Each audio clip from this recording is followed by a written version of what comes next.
एक दिन मैं आंटी के घर गया। कोमल आंटी अकेली थी। मैंने आंटी से पूछा, सब लोग कहाँ हैं? आंटी ने जवाब दिया कि अंकल तो तुमको पता ही है और सभी बच्चे मामा के घर गए हैं, आज रात को नहीं आएंगे। फिर मैंने आंटी से कहा, ठीक है आंटी, मैं चलता हूँ। आंटी ने मुझे रोक लिया और कहा, अभी रुक जाओ, मुझे नहाना है। जब तक तुम मेरे घर का ख्याल रखना, मैं अभी नहा कर आती हूँ। आंटी नाइट सूट में ही थी, अंदर ब्रा भी पहन नहीं रखा था। उनकी बड़ी बड़ी संतरे साफ साफ दिख रही थी। आंटी बोली, तुम मेरा लैपटॉप भी ठीक करके जाना, खराब है।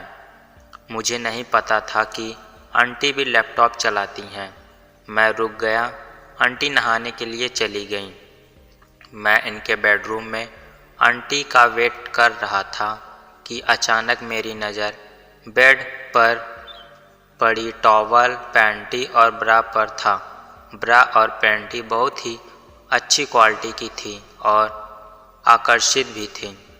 तकरीब 15 मिनट बाद आंटी ने आवाज़ दी और कहा, टॉवल दे दो मुझे। मैंने आंटी को टॉवल दिया। फिर आंटी ने कहा, दिलजीत प्लीज़ मेरी पैंटी और ब्रा भी दे दो। मैंने आंटी को पैंटी और ब्रा भी दे दिया। अब आंटी नहाकर निकली। आंटी ने वाइट कॉटन का सूट पहना था। आंटी के ब्लैक ब्रा नज़र आ रहा था। अब मैंने आंटी को कहा, आंटी अब मैं चलता हूँ। आंटी ने कहा, तुम्हें कहीं जाना है क्या?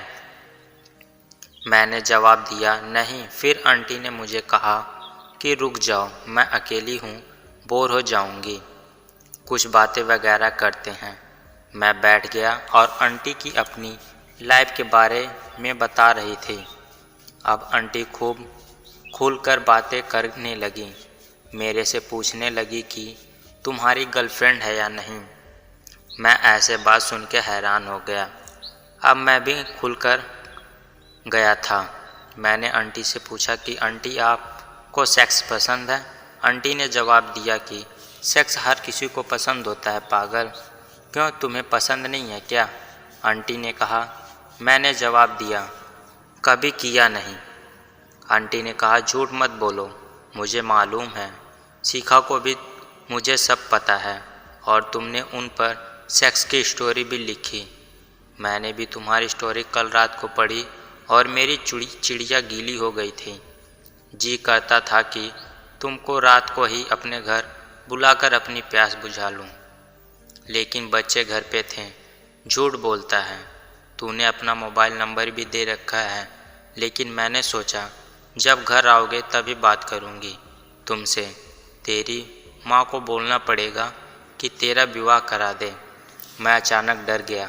आंटी ने कहा, डरो मत, मैं कुछ नहीं कहूँगी। मैं कोमल आंटी की बातों से मन ही मन खुश हो रहा था। सोचा नहीं था कि अभी आंटी खुद तैयार हो जाएंगी। मैं उनसे डरता भी था, वो बहुत गुस्से वाली थी। आंटी ने अब अपना हाथ मेरे पप्पू पर रखा। मुझे तब बहुत अच्छा लगा। मेरी आंटी बहुत प्यासी थी, वो बिल्कुल गोरी थी। उनकी उम्र 38 की थी, लेकिन अभी भी बिल्कुल जवान लगती थी। जिंदगी में आज पहली बार 38 फीमेल के साथ सेक्स करने जा रहा था। अब आंटी ने मुझे कहा, अपनी पैंट उतारो, मैं भी देखूं तुम्हारा प्यारा सा पप्पू। मैंने अपनी पैंट उतार दी। उसमें उस दिन अंडरवियर नहीं पहना था। अब मैं नीचे से नंगा था। आंटी मेरे पास आई और मेरी शर्ट भी उतार दी और मुझे पूरा नंगा कर दिया। आंटी को मेरा पप्पू बहुत अच्छा लगा। आंटी ने मेरा हाथ अपने बूंस पर रखा और कहा, प्रेस करते रहो प्लीज़। मैंने खूब प्रेस किया। आंटी को मज़ा आ रहा था। फिर आंटी ने अपनी कमीज़ उतारी, फिर सलवार उतारी, फिर मेरे पप्पू को चूसने लगी। फिर मैंने आंटी की ब्रा खोलने की कोशिश कर रहा था तो आंटी मुस्कुराकर बोली, बेटा मैं खोल देती हूँ। फिर आंटी ने ब्रा खोल दिया और पैंटी भी उतार दी। अब आंटी का गोरा गोरा जिस्म मेरे सामने पूरा नंगा था। आंटी ने अपने बड़ी बड़ी बूम्स को मेरे पप्पू पर रख दिया। कुछ देर बाद मैंने आंटी की चिड़िया को चाटने लगा। आंटी की आवाज़ें निकल रही थी। मेरी प्यास बुझा दे बेटा, आंटी ने कहा। अब अपना पप्पू मेरी चिड़िया में डालो, प्यासी है, मेरी चिड़िया प्यास बुझाओ जल्दी। मैंने आंटी की दोनों टांगों को अपने हाथों से अपने कंधों पर रखा और चिड़िया पर 8 इंच का पप्पू रखा। आंटी की चिड़िया टाइट हो रही थी। मैंने हल्का सा धक्का दी तो आंटी की चीख निकल गई और आंटी ने कहा, आराम से डालो, क्या जल्दी है तुमको। मैंने कहा, आंटी नहीं, अब आराम से डालेंगे। फिर मैंने हल्के हल्के झटकों से मारी। आंटी को मज़ा आ रहा था। आंटी की आवाज़ें निकल रही थीं। आंटी मुझे बेड पर ले गई और मुझे बेड पे धक्का दे दिया और कोमल आंटी ने मेरे पप्पू की टोपी को किस किया और मुझे सीधा लेटा दिया।